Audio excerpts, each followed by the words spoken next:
2013 model മുഴുവൻ സർവീസും കമ്പനിയിൽ നിന്ന് മാത്രം ചെയ്തിട്ടുള്ള സെക്കൻഡ് ഓണർഷിപ്പിൽ വന്നിട്ടുള്ള ഒരു അടിപൊളി വാഗനറാണ് നമ്മൾ പരിചയപ്പെടുന്നത് കേട്ടോ. 95,000 കിലോമീറ്ററാണ് ഓടിയത്. ഈ കഴിഞ്ഞ വർഷങ്ങൾ മുഴുവൻ കമ്പനിയിലല്ലാതെ വേറെ എവിടെയും സർവീസ് ചെയ്യാത്ത വണ്ടിയാണ്.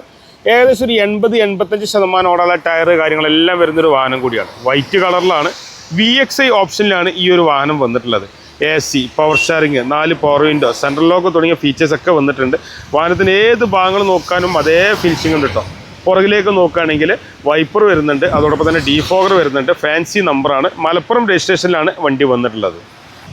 വാഹനത്തിന് ഇൻറ്റീരിയർ ഭാഗത്തേക്ക് നോക്കുകയാണെങ്കിൽ നല്ല ക്വാളിറ്റിയുള്ള സീറ്റ് കവർ വന്നിട്ടുണ്ട്. അതോടൊപ്പം തന്നെ അത്യാവശ്യം നല്ല ലെഗ് റൂമാണ്. വാഹനത്തിൻ്റെ മുഴുവൻ ഭാഗങ്ങൾ നോക്കുകയാണെങ്കിൽ നല്ല വൃത്തിയാണ്. പുറകിലേക്ക് പാർസൽ ട്രേ വന്നിട്ടുണ്ട്. വാഹനത്തിൻ്റെ ഫ്രണ്ട് ഭാഗത്തേക്ക് നോക്കുകയാണെങ്കിൽ അത്യാവശ്യം നല്ല നീറ്റാണ്. AC, power steering, 4 power window, central lock തുടങ്ങിയ ഫീച്ചേഴ്സൊക്കെ വരുന്ന ഒരു അടിപൊളി ക്വാളിറ്റി വണ്ടി കേട്ടോ. വാഹനത്തിൻ്റെ എഞ്ചിൻ റൂം നോക്കിയാൽ നല്ല വൃത്തിയാണ്. ഈ ഒരു വീഡിയോ എടുക്കുന്ന സമയത്ത് നല്ല മഴയുണ്ട്, അതുകൊണ്ടാണ് വെളിച്ചത്തിന് ഇച്ചിരി കുറവ്. 2013 കമ്പനി സർവീസുള്ള വണ്ടിയാണ്. ആക്സിഡൻറ്റ് റീപ്ലേസ് ഒന്നും തന്നെ ഇല്ലാത്ത വണ്ടിയാണ്. ക്വാളിറ്റിയാണ്. 2,70,000 റുപ്യുള്ള ഈ വാഹനത്തിന് വില ചോദിക്കുന്നത്. മാക്സിമം ലോൺ തരാൻ പറ്റും, അതോടൊപ്പം തന്നെ മാക്സിമം വിലയിൽ അഡ്ജസ്റ്റ് ചെയ്യാൻ പറ്റും. വാഹനത്തെ പറ്റി കൂടുതൽ അറിയാൻ വേണ്ടി JR യൂസർക്കാരൻ്റെ നമ്പറിൽ വിളിച്ചോളിട്ടോ.